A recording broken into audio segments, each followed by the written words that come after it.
Get ready to amaze your audience with a card that's truly impossible to lose.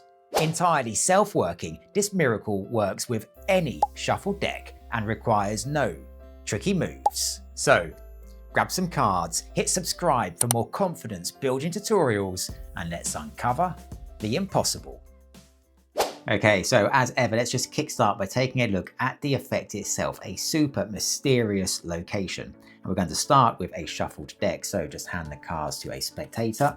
They can shuffle the cards as much as they like. They really are mixed. Now, you're going to explain that every deck of cards contains a special hunter card. And this is a card that can track down and find any other card. So for this trick, we just need to start by finding and removing the hunter card from the deck. So you're just going to take a look through the cards looking for that hunter card. Just emphasizing again that this is a very special card.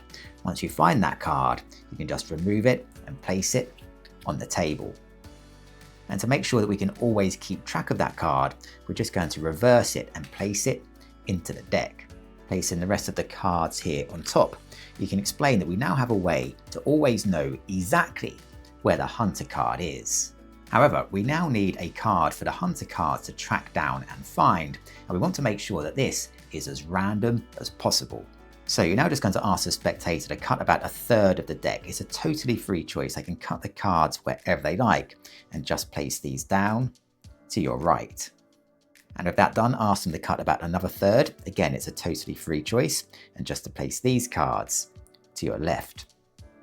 With the deck now divided into approximately 3 even piles, you're just going to ask the spectator to take the pile on the end here and to give these cards a shuffle. And they really can shuffle these cards as much as they like. With that done, ask them now to take the middle pile here and also to give these cards a shuffle. And once they're happy from these cards, just to remove any card as the selected card. So let's say they remove this card just here, ask them to take a look at and to remember this as the selection. So here we can see the 5 of hearts, and with that remembered, ask them just to place this on top of the pile on the end. Then to give the remaining cards that they're holding yet another shuffle, and then just to place these on top like so.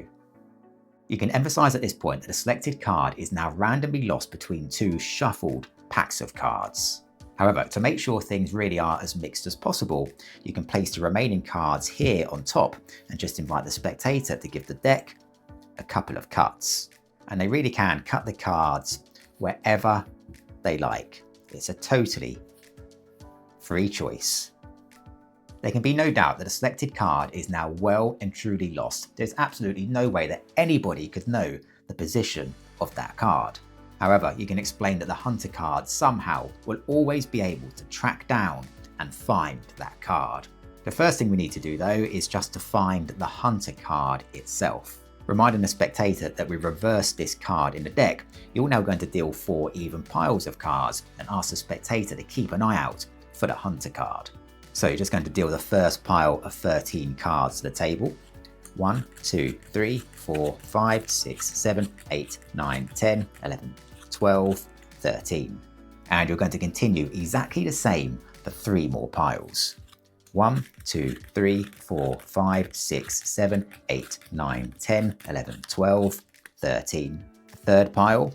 1, 2, 3, 4, 5, 6, 7, 8, 9, 10, 11, 12, 13. And the fourth and final pile. 1, 2, 3, 4, 5, 6, 7, 8, 9, 10, 11, 12, 13. So with the cards dealt, you're just going to ask the spectator to confirm whether they saw the hunter card and in which pile they saw it. And in this instance, hopefully they'll confirm they saw it in this pile just here. So you're now just going to take this pile, take a look through the cards for the hunter card, and just remove it from the pack. So taking this card now and just holding it face up over the packs, you're going to explain that this card will be drawn to the selected card. So let's see, just holding it over the packs like so, and then dropping it on top of one. Explaining that this is where the hunter card is drawn to, you can just take the rest of the cards and place these to the side. You can now take the remaining pack here, explaining that the selected card must be somewhere amongst them. You can now spread these cards on the table. Explaining that the hunter card will now try to hone in exactly onto the selection. You can now drop it on top of one single card. You can now just remove all of the other cards, so only the hunter card and one other card remain. For the very first time, you can now ask them to name their selected card. Of course, in this instance, it was the 5 of hearts.